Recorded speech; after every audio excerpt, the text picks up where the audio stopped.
Howdy. How's everybody out there in YouTube land today? I hope this finds you well and the weather beautiful where you are. It is a gorgeous day here today, a little breezy, but hey, I'll take that as long as it's warm. We're going to be working on the final one of the quilt designs that I'm going to be doing in this series of 6. This is the last one, and this one is a little bit more complex, and I call this probably the grand finale because I think this is probably going to be the prettiest one of all of them. It's a little bit more complex of a design, but once you just break it down into the intervals, it's very, very simple. Now, I've had some comments on some of the other videos about, oh, I hate math, and oh, I couldn't do that, and that's too difficult. Look, you just break it down into intervals. You already know that your canvas is 5 inches by 7 inches.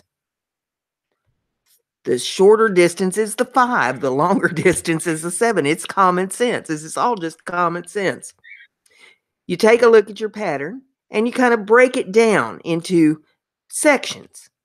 You'll see where the seams are on the quilt pattern itself, and then you just resize it to your canvas. Now, you're thinking, oh, no, I can't resize. Oh, my goodness, math, my head's going to explode. No.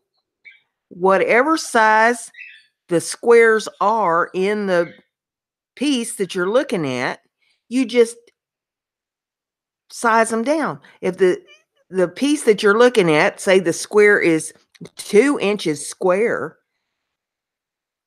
and the entire piece of it is 8 inches, then you would say, okay, I'm going to just divide that in half. So instead of it being a total piece that's 8 inches wide, you say, okay, we're going to just break it down to half, whatever I measure out here. And you write down your measurements on the piece you're looking at and say, then I'm just going to divide them by half, and that's what I'll have to put in for my pattern. So we would get it down to it's a 4 by 4 inch square that we're working with. All right. And we know that we need 4 by 4 inches right here in the center. If this board is 5 inches going this direction and your pattern is 4 inches going this direction, you have an inch left over, right? 5 less 4 equals 1. Now, you're going to want equal distant borders on each side. Half of 1 is half. So it's a 1/2 inch on one side and a 1/2 inch on the other side. And you just mark a 1/2 inch on each end of it, lay your straight edge down and draw across there. Then you say, okay, well, we need 4 inches the other way. And it's a 7-inch board. Well, what's 7 less 4? It's 3. 7 less 4 is 3. I mean, this is first grader math here. So if you've got 3 inches left over and you want equal distance on each side, what's half of 3? 1.5. You can just look at your ruler and figure that out. Now, you're not trying to do this in 5 minutes, okay? Take your time. And if you have to look at your ruler, maybe you're not good at fractions, then you just look at your ruler and you say, well, we got 3 and then we got 1. So that leaves this area here in the middle. You got the end of the ruler. You got your 3-inch mark here, okay? So you're going to look at that and you're going to say, now what's half of that? And you just go counting down. And you'll finally figure out that it's 1.5. It might take you a little while if you're not good at fractions and you don't know how to work a ruler, but this ain't rocket science. Don't make it so difficult. So you're going to want 1.5 inches on each side for your border. So you're going to measure in 1.5 inches here and 1.5 inches here to lay your straight edge down and make your mark. Same thing on this side. That leaves you 4 inches square here in the center. 4 inches by 4 inches. Now, this is real simple math. You got to divide this into 1-inch squares. You come down, you make a mark from your border, 1 inch, 2 inches, 3 inches, and you've already got this line here. You do the same thing on this side. 1 inch, 2 inch, 3 inch. Your line's already here. And then you're going to join those across. You're going to do the same thing going the other direction. You'll be putting these 3 main lines in here. Then you got it into your grid. 4 inches by 4 inches. 1, 2, 3, 4. 1, 2, 3, 4. Then you take a look at your pattern and you see in each one of those little sections, what is the pattern? And you just take your time and draw it in. Now, on all 4 of the corners, I just had to find the center. Half of 1 inch is a half an inch. So I had to draw in little lines, little hash marks at a half an inch in here on each one, and then join them. Makes a little diamond shape there in the center. And do that on all 4 corners. Then you got your 4 middle sections here on each side. And looking at those, I had to draw a line there at the half inch mark and join it to the corner. Just draw straight up there. And the same thing, this direction, and this direction, and do that on all 4 of them. That left the center. And I saw that I needed a line going this way, this way, this way, and this way. Just diagonals to the corners. Didn't have to make no hash marks. Just lay the straight edge down and join those corners up so that I had a diamond right here in the center. Then I looked at my colors that I was using for the pattern. And I figured out what colors that I wanted to use. I wanted to use a blue. And I wanted to use a green. And I wanted to use a purple. And then the rest of these sections that are not marked, those are going to be white. And as a matter of fact, I forgot to get the white paint up here, so I'm going to have to step away from the desk to get that. And then I'm going to be putting border in. And I've got a yellow and a green up here for the borders that I'm going to put in. I'm going to be using my micro brush to paint them in, just like I did on the other ones. And on the wider sections of the border, I'm going to need a brush up here. And let me get a brush out. This is as good as any. Get it out here so that I have a brush ready. And let me step over here and get my white paint real quick. As quick as I can on my old decrepit legs. And of course, it's not going to be simple for me to find it, is it? There it is.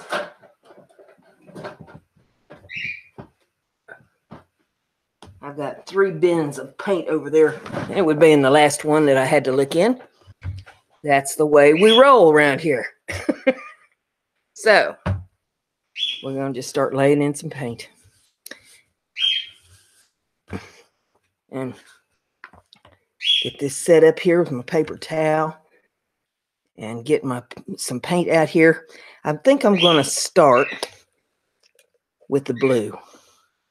And again, this is apple barrel paint. Nothing fancy. It's Walmart grade paint. You get it in the craft section at the Walmart. And let's see here. If I can read my own writing on here.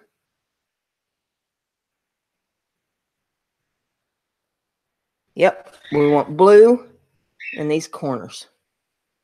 In 2 of the corners, and then green in the other 2. So let's just start laying it in.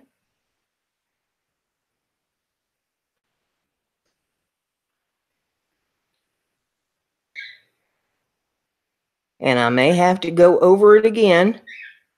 You've seen on a couple of them where, you know, it needed an extra coat to really cover that canvas. Because I don't want canvas showing through, but you got to start somewhere. And once you get your design in, the rest of it's simple. You just have to stay inside the lines when you're putting your color in, and you can put your color in whatever you want to put it in with. If you're using markers or crayons, You know, whatever that you're using, just stay inside your lines.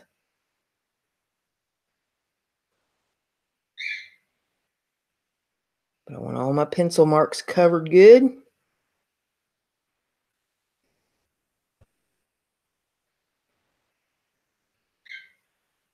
And then you don't have to use these same colors. If you're going to do this design, you can use whatever colors you want to color it. You can make every segment in it a different color if you wanted to. But these are just the colors that I decided on for my piece.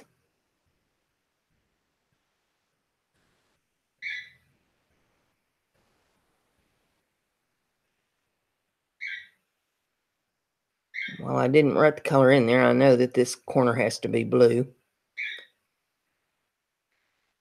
Try to get your colors marked in if you can. It'll save you some grief.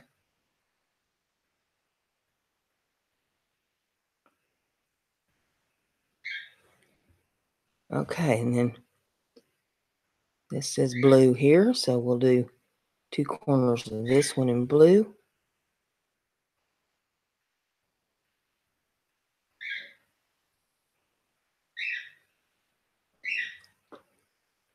I was going to tell you stories too while I'm doing this painting, while you're watching me do this.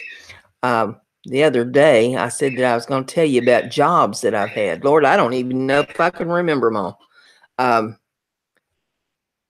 My very first job was modeling. To look at me now, you'd never know it because, Lord have mercy, old age has struck. Everything's falling apart and ate up with arthritis, and Lord have mercy. Youth is wasted on the young, I'll tell you what. But yes, I was a model right after I got out of, senior year of high school. And after I got out of high school for a couple years, I did a little runway modeling. I did some hair modeling. Was in some advertisements promoting various products, perfumes and hair care products and that. And I also did some freeze modeling. That was real popular back in the 70s. They would hire models at malls and different stores, be in a store window, and every so many minutes you'd change poses, and it would draw a crowd to watch you.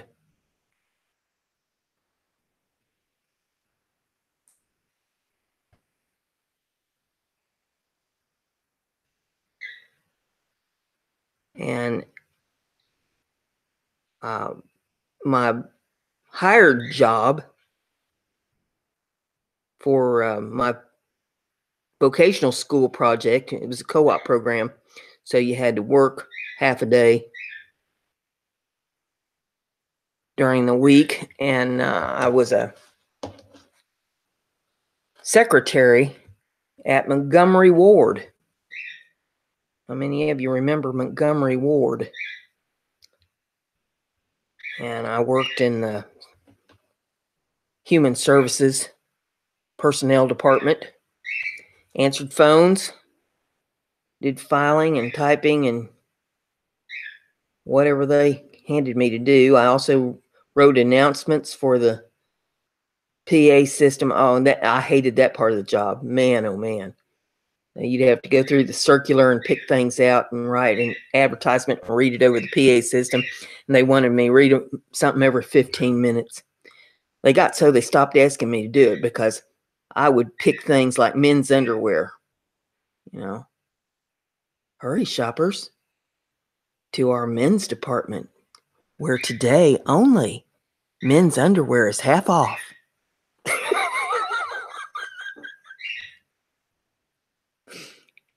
So, yeah, the management decided, well, she is doing her job. We can't can her for doing her job, but, we sure don't want her saying that over the speaker every 15 minutes. So they left me alone. You just have to know how to work the system. And Ah, and after that, I went to work in a doctor's office, and I was the office manager in a doctor's office for a while. It was a cardiologist's office, and I ran everything there that had to do with the office.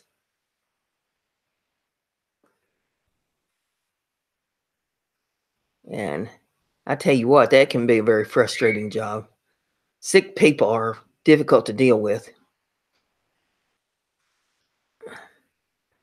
But I did learn a lot on that job.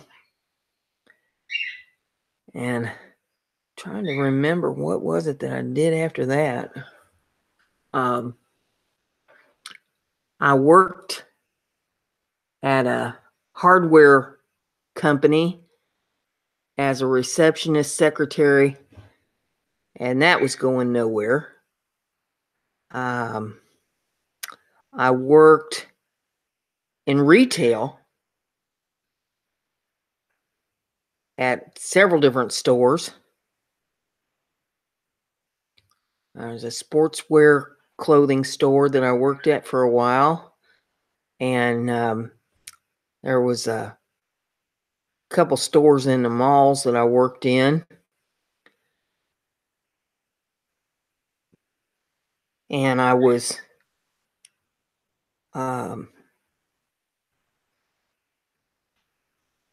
hostess in a restaurant for a while. I was a welcome wagon hostess for a while. And I think welcome wagon is still around. You don't hear of it a whole lot anymore, but I'd go around and greet people that had moved into the area and represent local businesses and all that. Welcome wagon was always known for the ladies with the baskets. We'd have baskets full of coupons and goodies and stuff for the local establishments. Folks that had just moved into the area tended to appreciate that. They didn't know where things were, or, what stores that they should be going to. It was a nice little service. And let's see. I know I'm going to be leaving some of them out.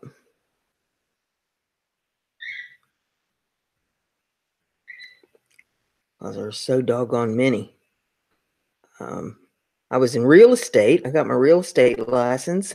And from real estate, I went into property management.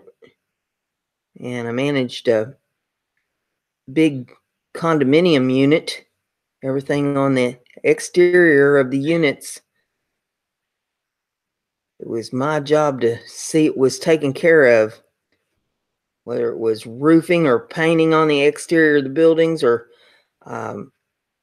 any kind of maintenance. Lamps, lighting, lawns. They had a swimming pool, anything that was in the common areas. It was my job to make sure that everything was maintained properly. And it was an absolute nightmare of a job. You'd think, well, how difficult can that be? The residents in condominiums will not understand that they are not living in an apartment. At least not the one that I was managing. They would insist that it was the complex's job to take care of their leaky faucets and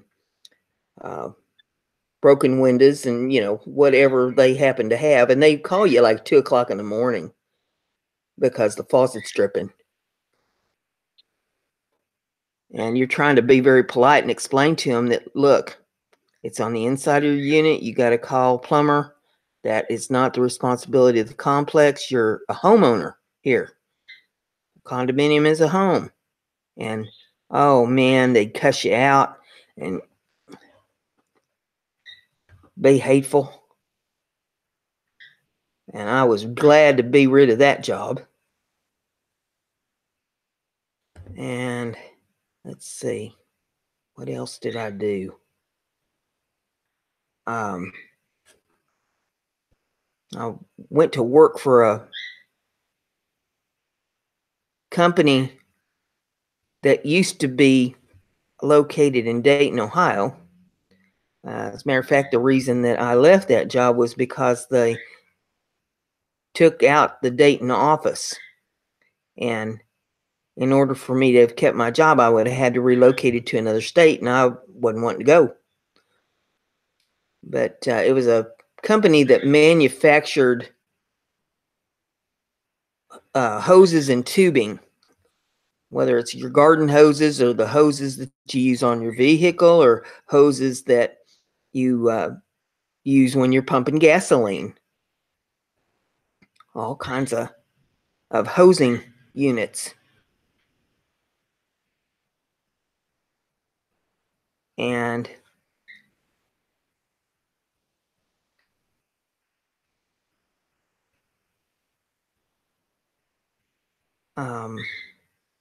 let's see. After that, I ran my own business. I did home parties with lingerie, and then I opened a boutique and ran that for a good while. So I was back into retail with that, but this time it was my own business. And I raised dogs, and after that was when my dad had his stroke. And see, I think I've got all the blue painted in there that I needed to paint blue, so we're going to switch colors up. I'm going to go with the green next, I think. But when Dad had his stroke, I ended up buying the farm from him because he wanted to stay out on the farm and he couldn't take care of it himself. And I raised all kinds of livestock out there over time. Started out with rabbits, branched out into rare heritage livestock, and raised all kinds of stuff out there. And I did that until I injured myself. Ripped out the LCL in the back of my left leg. And it took a long time for that to heal. The doctor told me that, they could do an MRI and then I'd have to go in for surgery. And, it wasn't the process, it was the money. I didn't have the money and I didn't have insurance. And so she says, well, here's the skinny. She says, if you don't have it done, it'll heal. But it's going to take a long time and you'll walk with a limp. And she was right. The worst part was that while the left leg was healing, I fell and broke the right leg. So I was a mess for a long time with all that. And, to this day, I have a limp because of that LCL. But as a result, it made it very difficult for me to do my farm work because by this time it was just me. My husband passed away. Trying to get people to help with anything was maddening. Either they wouldn't do what you told them to do or they wouldn't show up for work. It was always something. And so once I finally got healed up enough that I could get around halfway decent, I started doing some merchandising. There was companies, and there still are companies out there that you can get merchandising jobs. You have to really work a whole bunch of them, though, in order to keep steady work. And some of you may be saying, well, what's merchandising? It's where you reset store shelves or go in and do inventories on products or re-sticker products, whatever it is that they need done. And sometimes you go in with a whole team of people. You meet at a specific time, generally when the store is closed, and go in and get it done. I tended to take on just small jobs because of my legs being in the condition they were in. Couldn't stand for long periods of time. And from that, I went into mystery shopping. And that was an interesting job, but boy, was I busy. I worked it up to the point where I had 65 companies that I was working for. So you had to have spreadsheets. You had to be on the computer constantly, lining up new jobs, because it's all independent contractor. You know, they don't just call you up and ask you. I mean, once in a great while they will. They get in a bind and you're good. But for the most part, you better be on the ball, because they post the jobs online, and a lot of it's first come, first serve. And some of it you have to take tests or be with them for a certain amount of time to have a special rating with the company, get certain jobs. So, you know, it's a hectic job. You got to be on top of it. It's not a job for a slacker. And so I did that for a good while. And then I just kind of fell accidentally into the job with the research company. While I was looking for mystery shopping jobs one day, I fell across this company that was looking for somebody to go to courthouses and collect records. And the first time I applied, I heard nothing back. And about 6 months later, they ran the ad again. And so I applied a second time. This time I heard back from them. And I started with, I don't know, 2 or 3 counties. It wasn't much. It was enough for me to get my feet wet and see what it was about. And I liked it. I said, I can do this. This is great. Because with the shape my leg was in, I could sit and type,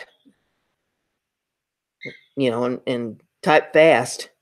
And I was paid by the record, so I could make pretty good money at that. And I got up to the point where I had, I think it was 68 counties that I was working, and I had to cut it back because it was just too much time on the road. It was taking its toll on me, and I cut it back to 63 counties. And even that was a lot. But I did that for 11 and a half years. That was the longest job that I ever held. And I would probably still be working that job now if the company hadn't gone under. The person running it kind of went to sleep at the wheel and wasn't watching what was going on. And the company that we was doing the work for didn't appreciate shoddy work out of people. Some of the folks that she had assigned work to wasn't doing it. And if that person doesn't stop calling me, I'm going to go crazy here. That is like the 8th time they have called me today. I answer the phone and nobody's there. I know it's some kind of a marketing thing, and it's really infuriating me. I mean, if you're going to call somebody, at least say something when they answer the phone.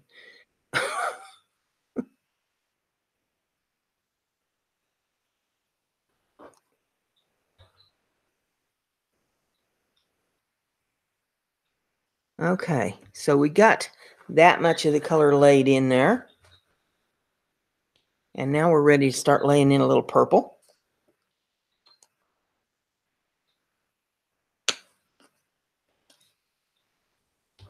And I'm going to do this maybe just a touch different than what they called for.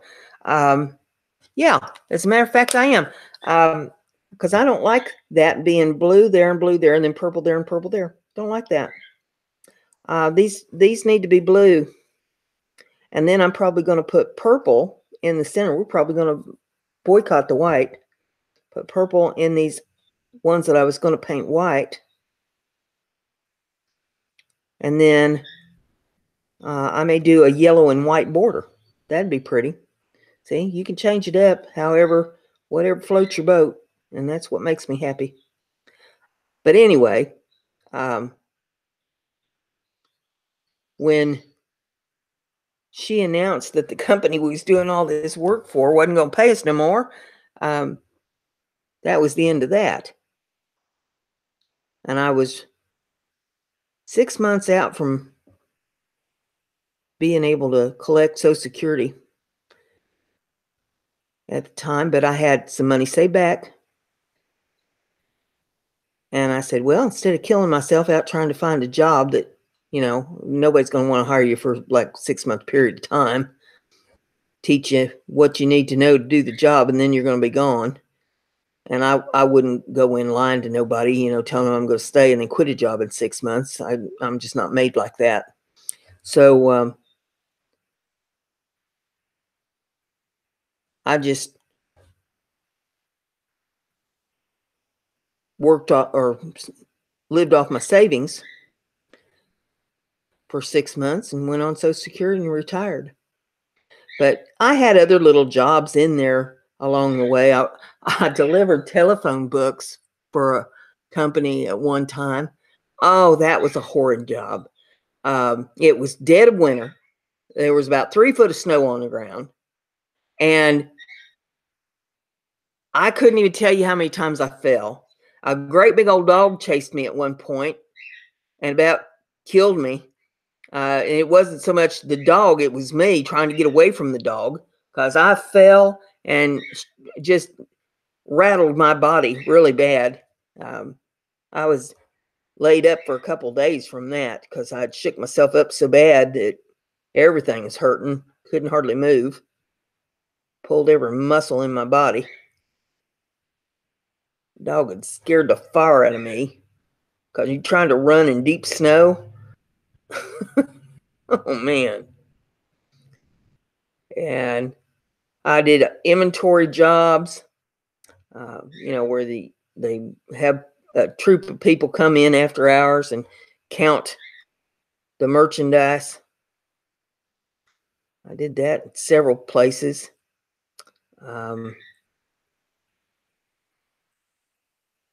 Gosh, I'm trying to think of some of the other things I've done. I know that ain't all of it.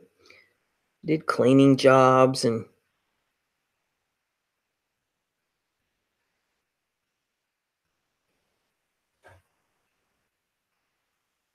did some hauling when I lived on the farm. You know, sometimes people need stuff hauled, and I do that sort of work for them.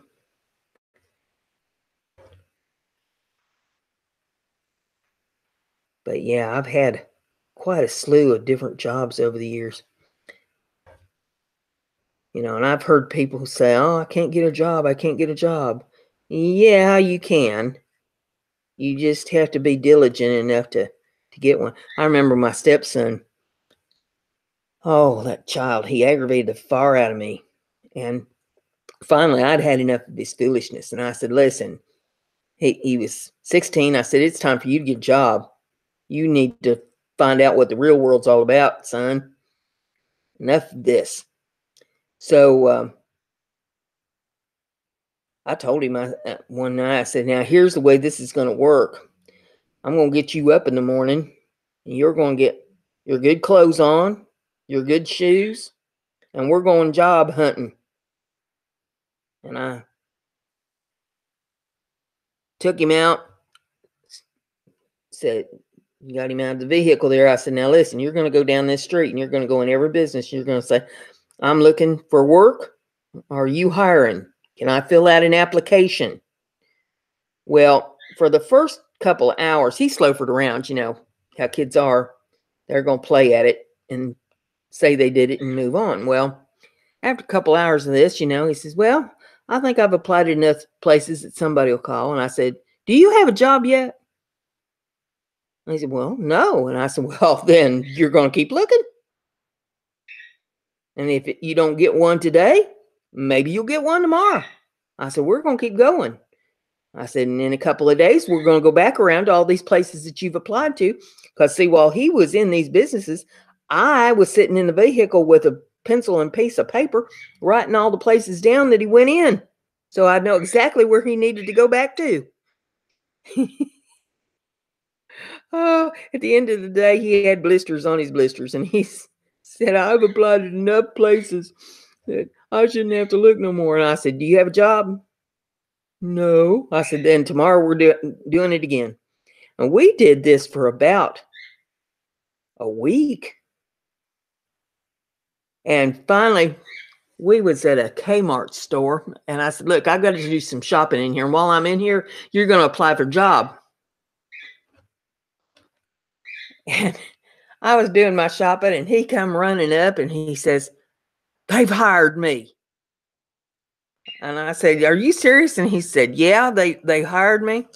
He says, "I've got a job, and I start, I don't know, a couple days, something." And I said, "All right, that sounds good to me." And he had a job working at the Kmart store, uh, helping in the men's department to get clothes out and keep things straightened up and sweep the floor and, all that sort of thing, keep things folded. But boy, I tell you what, he was mad at me at the time. He said that when he applied for the job, he pretty much begged for it. He's, "Oh, please, if you don't give me a job, she's going to kill me." I think they sort of felt sorry for him why they gave him a job. But at least he got the job. I mean, sometimes, you have to let them know that you really want the job.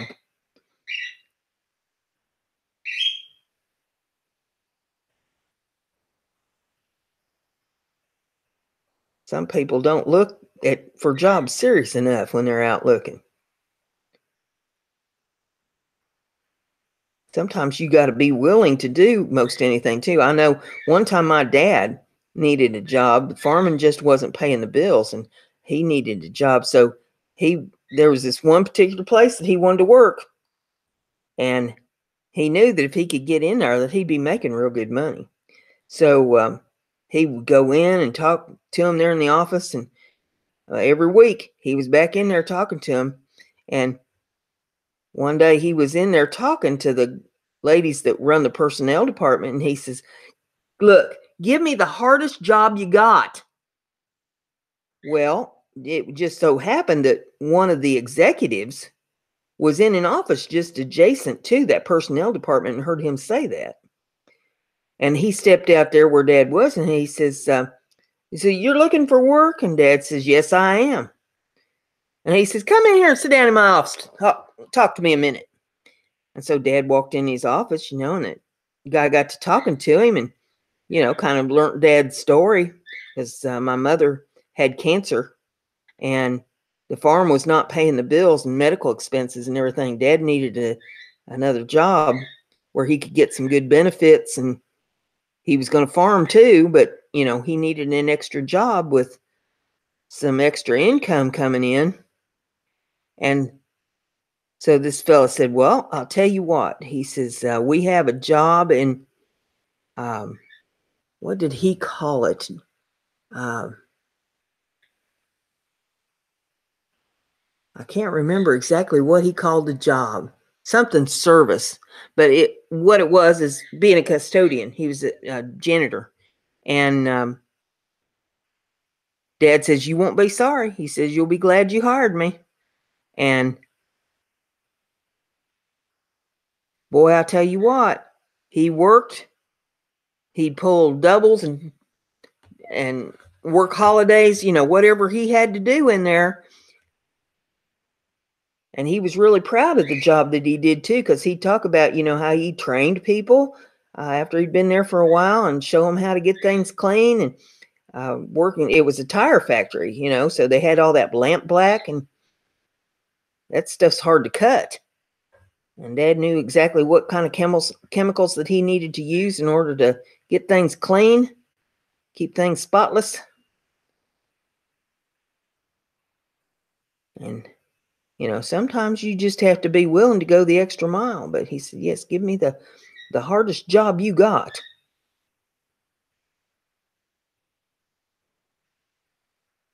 And it's being at the right place at the right time.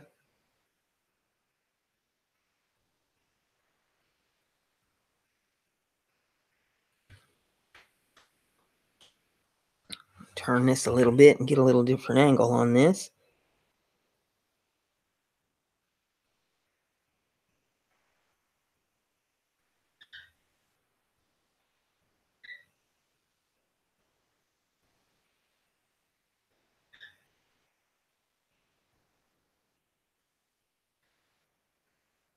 I mean, I'm not going to say that I never had any trouble getting a job, because yeah, you're going to have trouble once in a while trying to get one, but you got to keep at it. Some people just give up too easy. And I think some places will make you kind of work for the job too. You know, let's see how bad they actually want to work. Do they want it bad enough, or they just say they want a job and is all they want's the paycheck, and they're not actually going to do anything once we get them in here? Because I've seen that happen.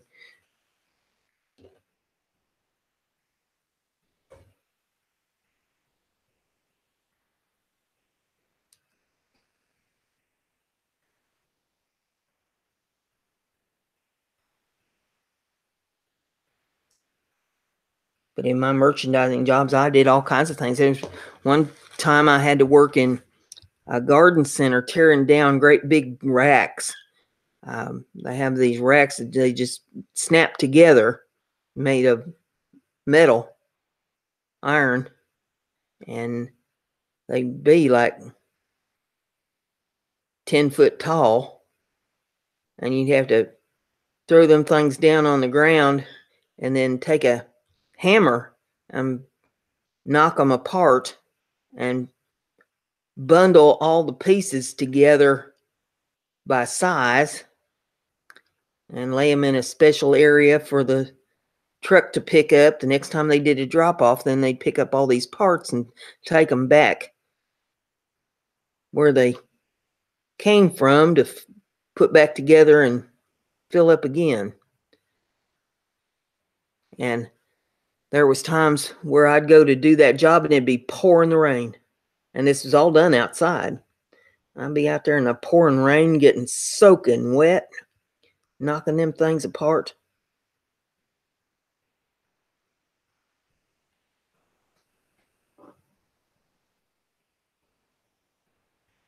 And a lot of people wouldn't have done that. They said, no, I'll come back another day. Well, you don't get paid for doing that.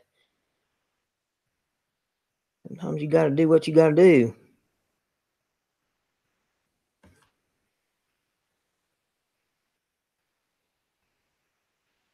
Slacking around ain't going to pay the bills. I got that over just a little bit. I'm going to see if I can come back over that with blue and fix that.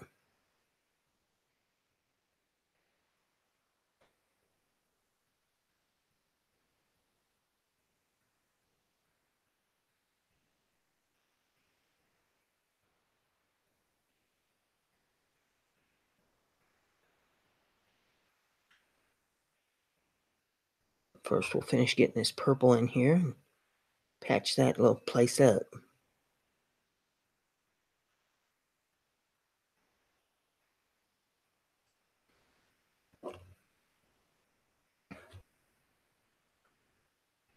There we go. Right along there.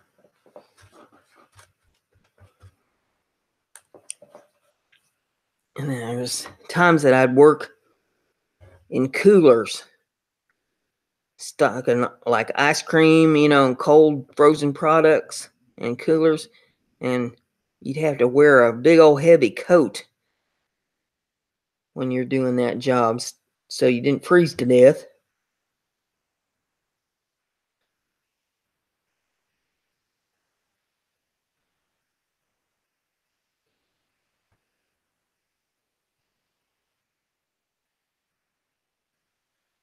Working out on the farm, you know, having to take care of the livestock and clean the barns out, and whether it was sub-zero or 100 degrees outside, you's out there working in it. Climbing through the snow drifts to get to the barn.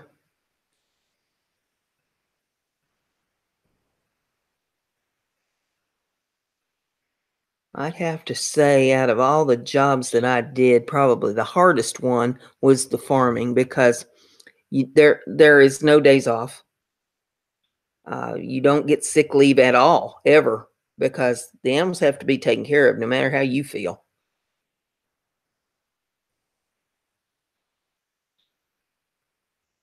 You got to make sure the pipes don't freeze and keep the water thawed out for them so that they can get their drink. Make sure they got their food. Make sure their bedding is dry and warm.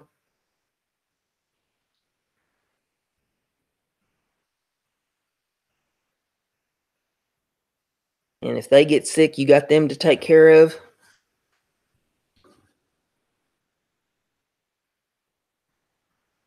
But I loved it. I absolutely loved it. It broke my heart when I had to let my livestock go. But I just was not capable anymore with my legs being messed up. Now I've messed up the right leg with this ACL injury. And I'm like, oh, man.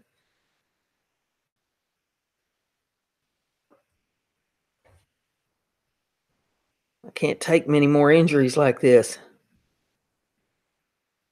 And it's just dumb things, too. When I hurt the left leg, it was moving a piece of furniture and had somebody lined up to help me. And when they showed up, it was a entertainment center, and I wanted it from downstairs upstairs. But I said, look, we need to take this thing apart, and that way we can take it up in pieces. Because I wasn't going to put it back together once I got it upstairs. It was just going to be stored anyway until such time as I decided I wanted to use it again. And he threw a fit and said, no, we'll move it in one piece. And I allowed him to bully me. And that's why I don't put up with it anymore. So anybody that's listening to this that happens to know me very well and wonders, well, why is she like that? You know, why does she, not bend much? Well, because I have become brittle if I bend. We was going up the stairs with that thing, and I was on the bottom of it, and we was about halfway up the stairs, and I stepped up one more step, and it was just too big of a stretch for my tendon in the back of my left leg, and it snapped. I thought somebody had shot me in the rump.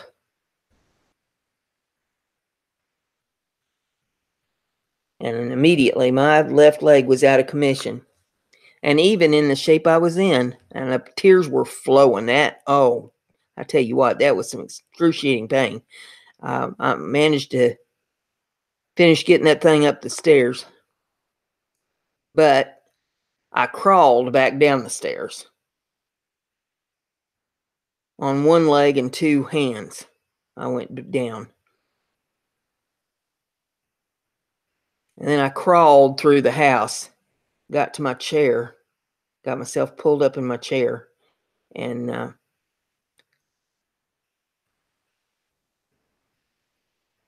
said, well, now I'm hurt.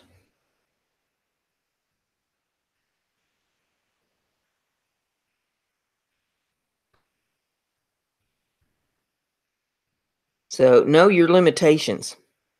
Got somebody bullying you.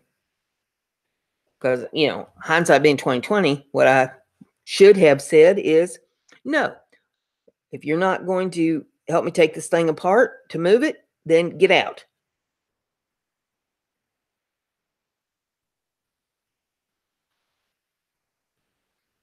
Because one wrong decision can mess you up for life.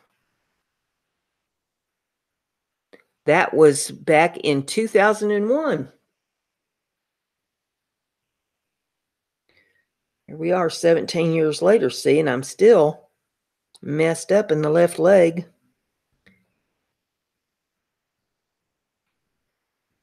I've learned to get around on it. I was on crutches for several months. About the time I started to come off the crutches, when I broke the right leg, I'm back on crutches again. And I walked with a cane for a long time. And from time to time, when the weather's bad, it really kicks up, and my arthritis in my knee kicks up, and I'm back to a cane. Now that I've messed up the right leg, yes, I'm on a cane.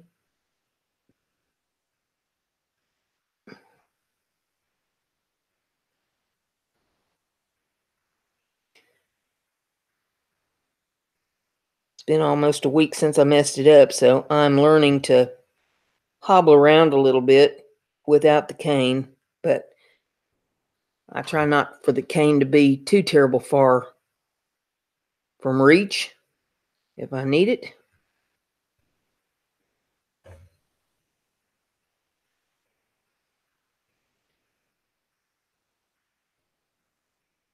But I've got some yard mowing that I have to do, and that's going to be very interesting because you can't mow a yard with a cane. I don't have a whole lot of mowing to do, so that's a plus, but still, what I do have to do is going to be tricky.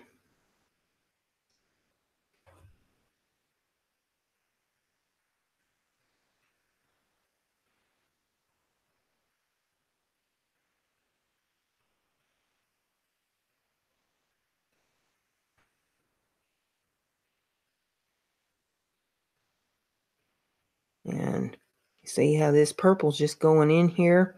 We got a few more little places to paint with the purple, and then we'll put the borders in.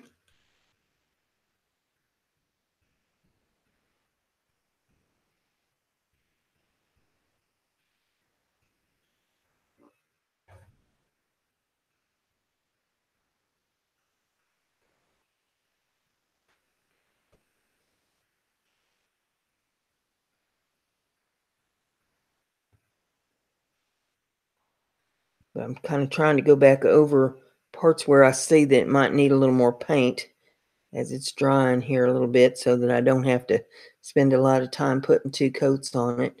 Should have enough coverage by the time I'm done.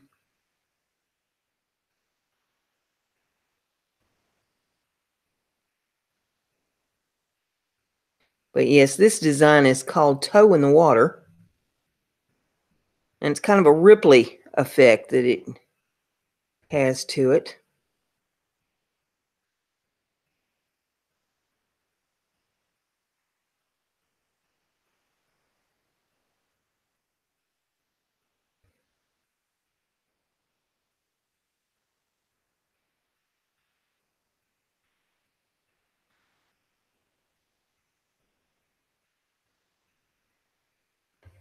I've really enjoyed doing these quilt patterns,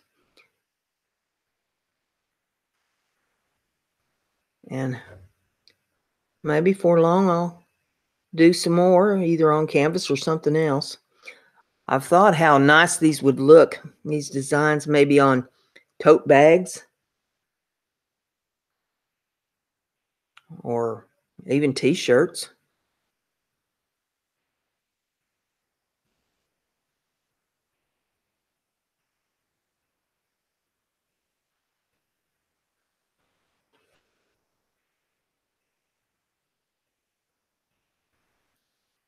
Now, I'll tell you what, I'm going to grab a brush here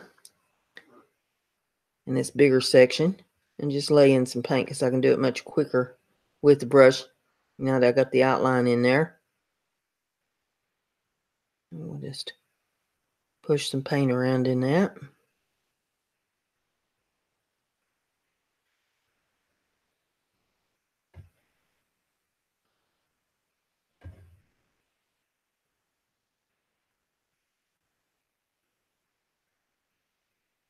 And that's looking pretty good right there. Yeah, wipe that brush down a little bit. Move it off to the side. I'll have to wash it before I use it in another color. But that laid in real quick. Now we got these 4 little corners to do in this one. And then we got some border to do.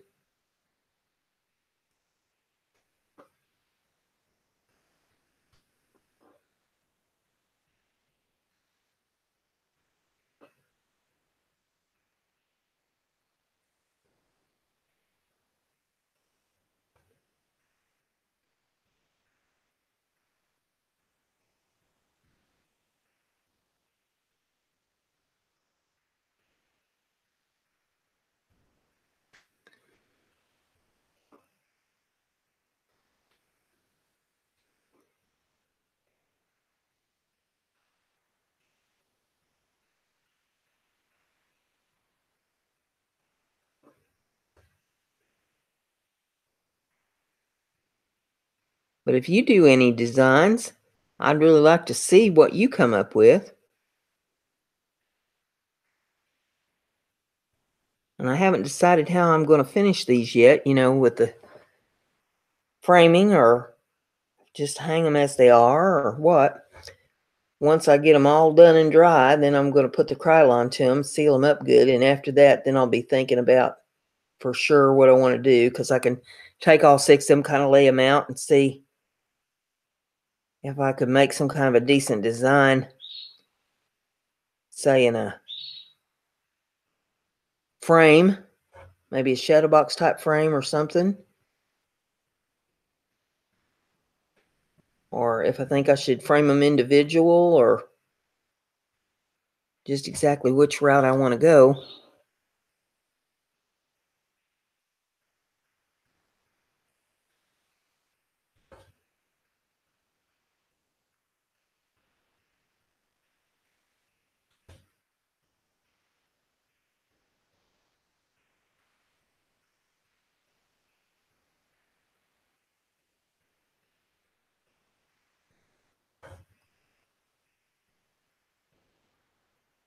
Okay, this is the last little piece on the inside part of the pattern before we get to the border.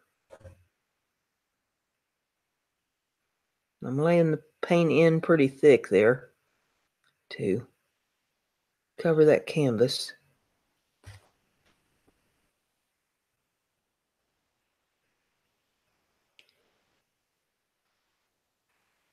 Go over anything that looks like it might need just another little touch.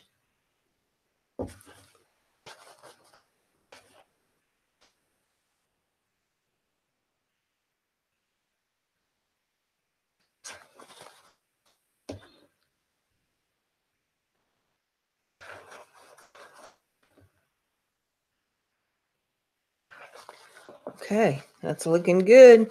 I'm happy with that. Now, we're going to need to do the yellow and white. And I believe what I'm going to do is put yellow in these 4 sections here and do some white on the corners.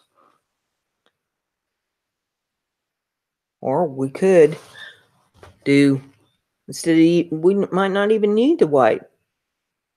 I could go in with purple on the corners. That would look nice.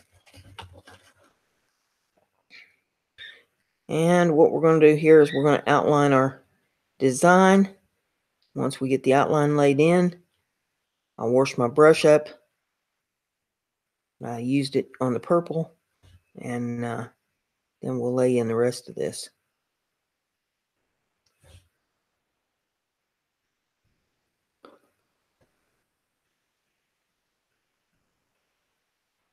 For the rest of the week, or at least part of the week, I'm going to have a bunch of gardening videos for you, because I did some gardening the last few days and did some filming. So you have that to look forward to. And I'm probably going to have some more, because I was up at the garden center this morning and picked up some more stuff that I've got to get out. Finish my garden up.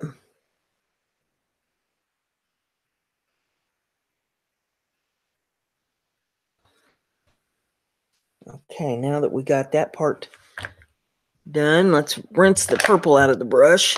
Get my brush water up here.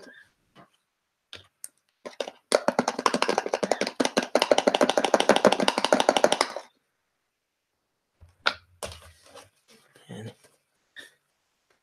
make sure we get the purple out.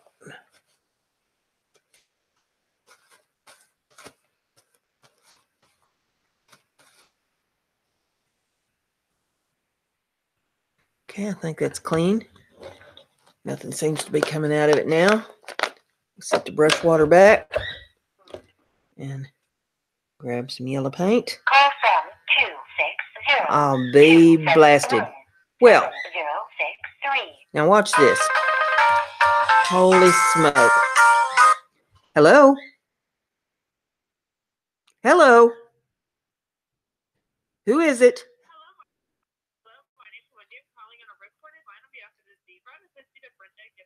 Yes, you are.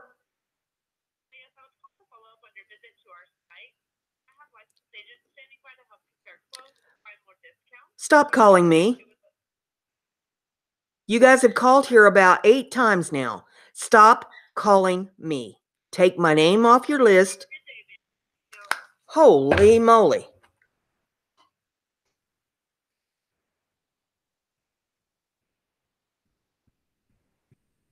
I don't know where they get your number from, but man, oh man, oh man.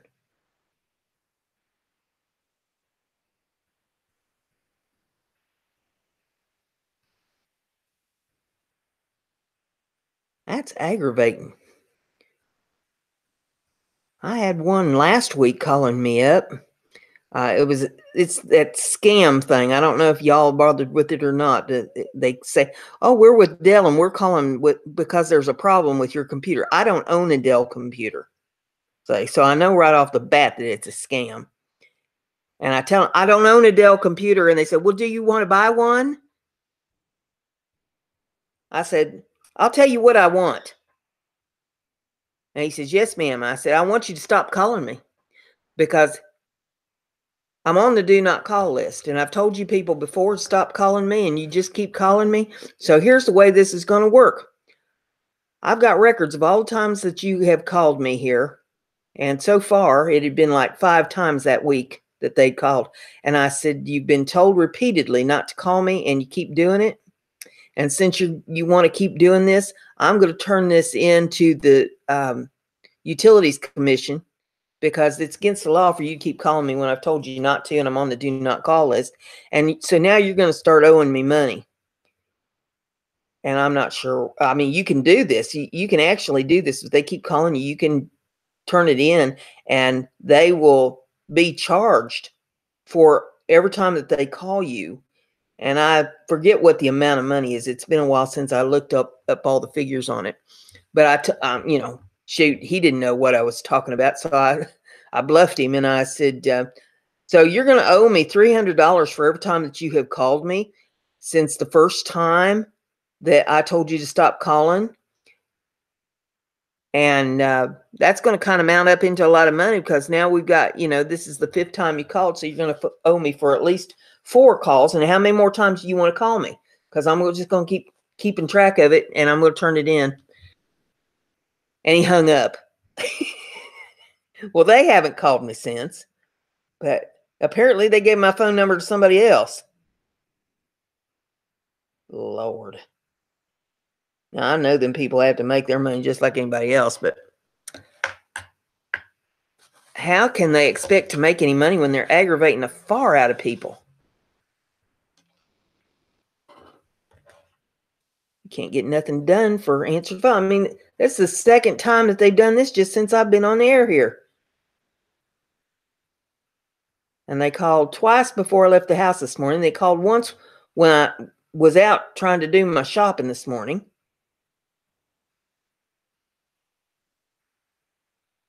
You can't get nothing done for them.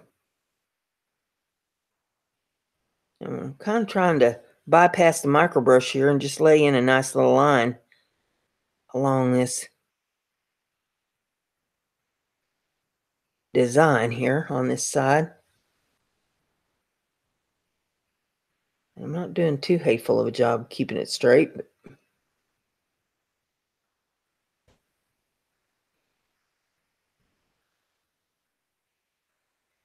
there we go.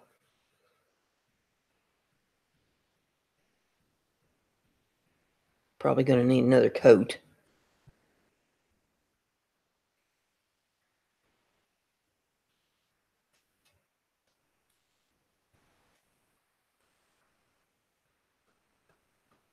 But that gets it started right there.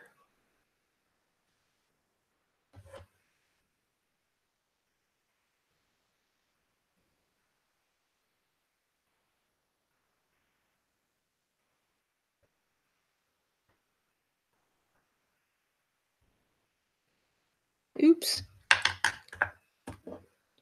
Got a little sloppy at that one.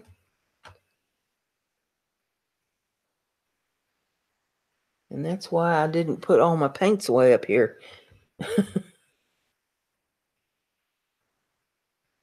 There.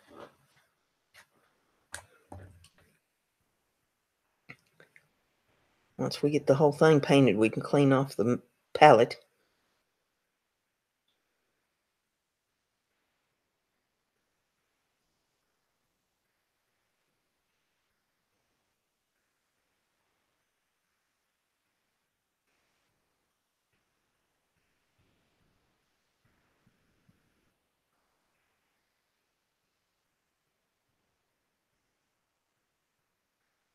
I think I hear the mailman.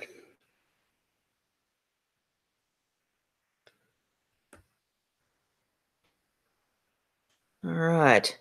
Now, like I say, I'm going to have to put in an extra coat on some of that. Really get coverage. It's a little mark that I had on the canvas there. I'll have to kind of doctor over top of that.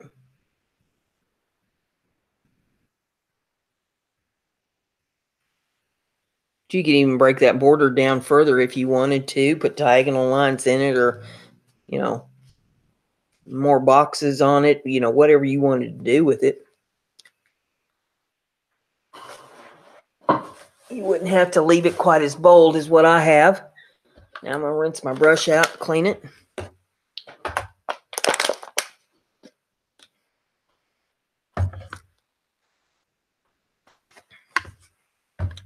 Yeah, up until then, that's the first time that they've ever actually answered me when I said hello on the phone. Every other time today that I've answered it, they hang up. So that's a sure sign that it's some kind of a either scam or robocall or something. But that was an actual live person on the phone there, but it's the same number.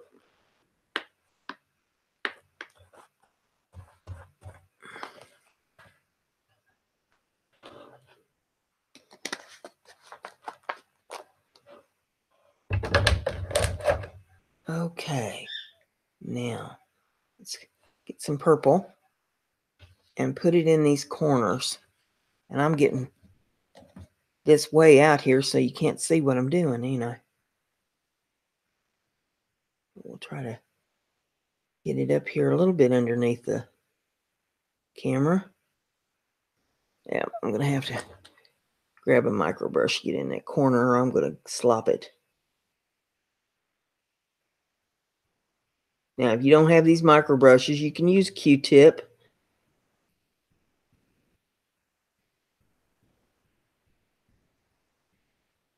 Just try to get the tip of it as pointed as you can.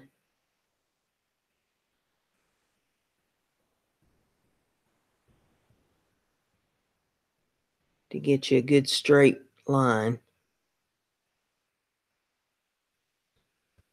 Okay.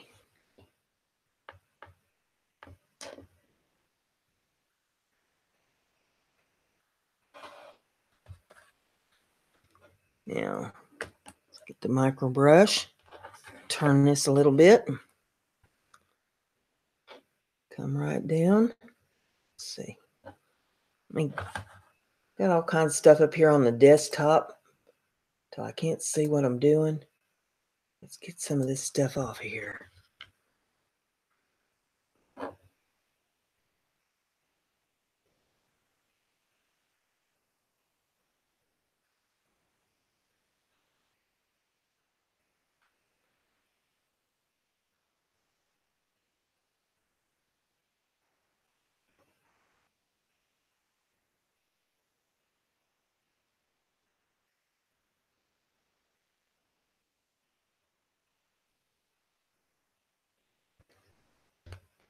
Okay. Now, get a little bit of an angle to it there so I can go right down that line and you can still see what I'm doing. All right, pick up a little more purple paint and brush it right in there.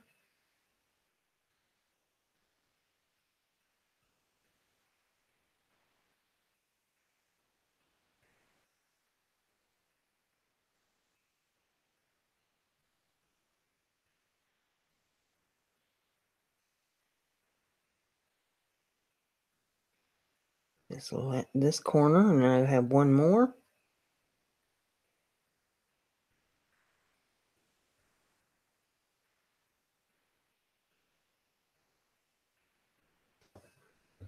And then we'll have to touch them up a little bit wherever it needs a little extra paint. The design itself looks pretty doggone good to me. See one little spot here that needs a little dot of paint there in the corner. Maybe another little bit there. A little bit there. And since I'm at it, I'll just hit that corner for good measure.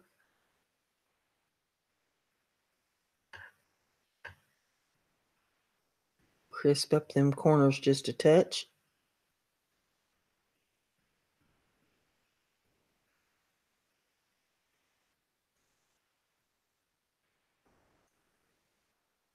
Any place that needs a little extra help.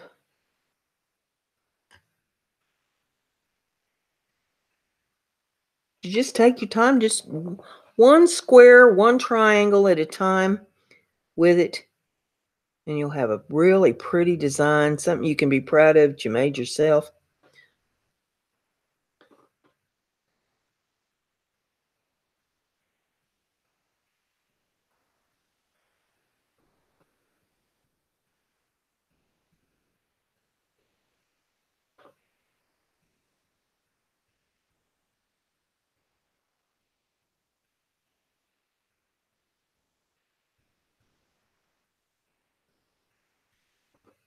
That needs a little help in through there.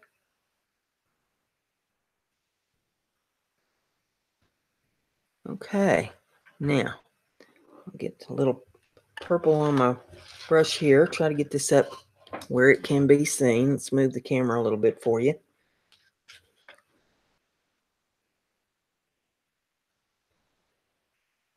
Once I get that palette cleaned off here, it'll be easy to see what I'm doing.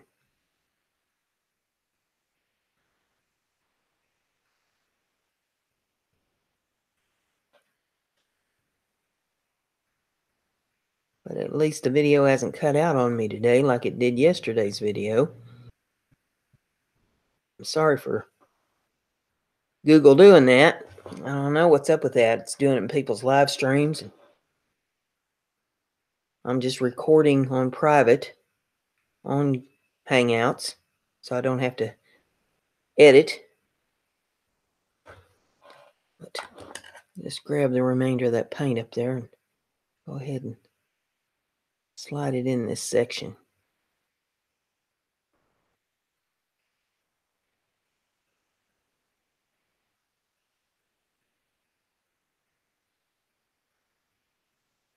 And there we go.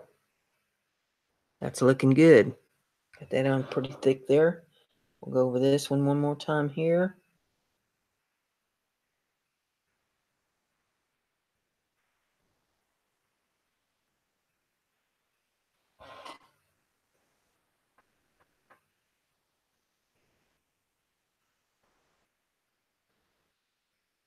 That's looking good. Crisp that line up just a little bit there.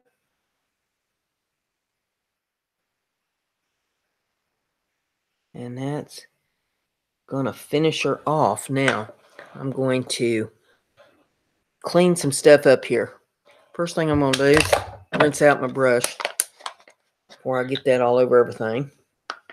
Now, looking at it there, it looks like it might need some more paint. I don't think it will because it's wet. Once that paint all dries, I think it's going to be pretty even. But if I need to go back over it again, I will. And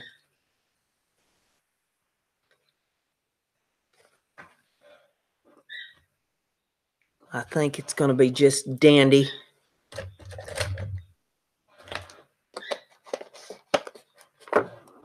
And then in next week's live stream show, I'll try to have them all done and ready to show you what they look like, at least with Krylon. They may not be framed yet, but I'll try to at least have Krylon put to them.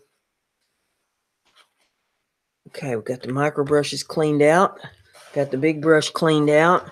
I'm going to move the painting off of there so I can clean this paint up real quick.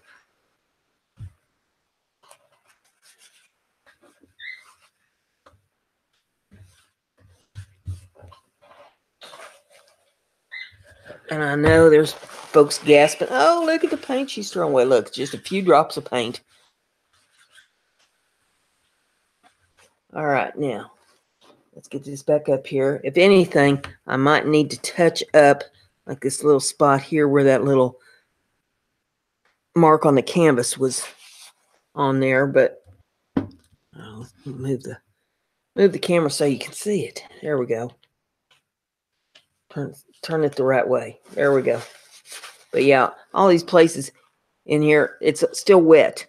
So once it dries, I think it'll be okay. If not, I will hit it with the paint because I won't be putting my paints away until I'm sure of what I'm working with here. So with that said, please check out my Etsy store, my Patreon page, my Twitch, which I do a live stream over on Twitch at 3 p.m. Monday, Wednesdays, and Fridays. I do my live stream here on YouTube at 8 p.m. on Mondays. And the URL to my other channel is in the description of the video where I tell stories. So if you enjoy listening to my stories, you might like some of the things that I have over there. And I guess there's just one thing left to say, and that's Brenda's Crafting. Be like Brenda.